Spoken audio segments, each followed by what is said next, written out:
Number 2، کیا اونگ آنے سے بھی وضو ٹوٹ جاتا ہے؟ اللہ تبارک و تعالیٰ قرآن مجید میں ارشاد فرماتا ہے،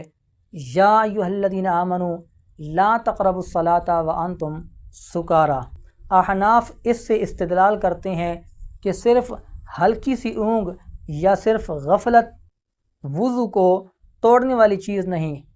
بلکہ اصل سبب وہ حالت ہے جس کی وجہ سے انسان کو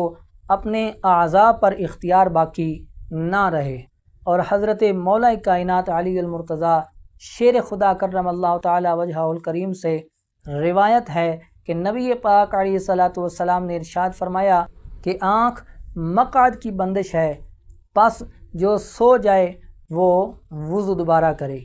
احادیث میں یہ بات بھی ملتی ہے کہ صحابہ کرام علیہم الرضوان نبی پاک علیہ الصلاۃ والسلام کے انتظار میں اونگ جایا کرتے تھے، لیکن اسی حالت میں وہ نماز ادا کر لیا کرتے تھے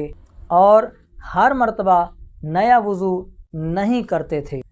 حضرت انس بن مالک رضی اللہ تعالیٰ عنہ آپ فرماتے ہیں کہ صحابہ کرام علیہم الرضوان رسول اللہ صلی اللہ علیہ وآلہ وسلم کے انتظار میں اونگ جایا کرتے تھے اور اٹھ کر دوبارہ وضو کیے بغیر نماز ادا کر لیا کرتے تھے۔ اس حدیث پاک سے یہ معلوم ہوتا ہے کہ ہلکی سی اونگ سے وضو نہیں ٹوٹتا۔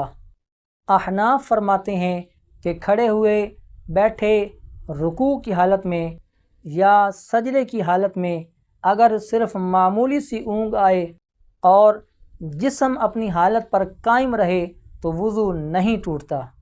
لیکن اگر لیٹ کر یا ٹیک لگا کر اس طرح سو جائے کہ اگر سہارا ہٹا دیا جائے تو وہ گر جائے گا یا جوڑ ڈھیلے پڑ جائیں تو اس صورت میں وضو ٹوٹ جاتا ہے۔ اس سے معلوم ہوتا ہے کہ ہر معمولی اونگ کو گہری نیند کے حکم میں نہیں رکھا جائے گا، کیونکہ اگر صرف معمولی سی اونگ آئی لیکن انسان کو اپنے ارد گرد کا شعور تھا تو مسئلہ گہری نیند جیسا نہیں ہے۔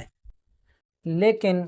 اگر ایسی گہری نیند آ گئی کہ جس میں انسان کے ہوش و شعور پر نیند کا مکمل غلبہ ہو جائے تو ایسی صورت میں دوبارہ وضو کر لینا زیادہ محفوظ اور احتیاط والا عمل ہے۔ تو خلاصہ کلام یہ ہوا کہ ہر اونگ وضو نہیں توڑتی، بلکہ وہ گہری نیند وضو توڑتی ہے کہ جس میں انسان کے اعضاء بالکل ڈھیلے پڑ جائیں اور حدث صادر ہونے کا